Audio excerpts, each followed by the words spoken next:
آج شروع میں یہ کر رہا تھا کہ ایک صورت مصطفیٰ ہے، دوسری سیرت مصطفیٰ ہے۔ صورت مصطفیٰ بھی باکمال، سیرت مصطفیٰ بھی باکمال، صورت مصطفیٰ بھی بے مثال، سیرت مصطفیٰ بھی بے مثال۔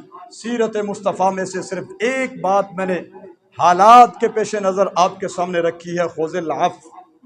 اللہ رب العالمین نے حکم دیا معافی کو لازم پکڑو، اللہ کے محبوب پیغمبر صلی اللہ علیہ وسلم نے معافی کو لازم پکڑ کے بتایا، دکھایا، سمجھایا، پھر صحابہ کرام نے حضور سے سیکھ کر کے اس کے عملی نمونے اور مثالیں پیش کی ہیں۔ یہ سب کچھ ہمارے سامنے ہے۔ آج ضرورت ہے ہمیں اس بات کی کہ ہم بے حلم، بردباری، تحمل مزاجی، عفو اور درگزر سے کام لیں، تب جا کر کے ہمارے معاشرے کا نظام درست ہو سکتا ہے، وگرنہ یہ ہمارا معاشرہ، اس میں نفرت، بغض، عداوت کی جو آگ لگی ہوئی ہے، اگر ہم عدم برداشت کا مظاہرہ کریں گے، اگر ہم معافی کو قریب نہیں آنے دیں گے، یہ ہمارا معاشرہ اور آگ کو ہوا دیتا رہے گا، اور یہ ہمارے لیے جنت نظیر نہیں جہنم نظیر بنتا چلا جائے گا۔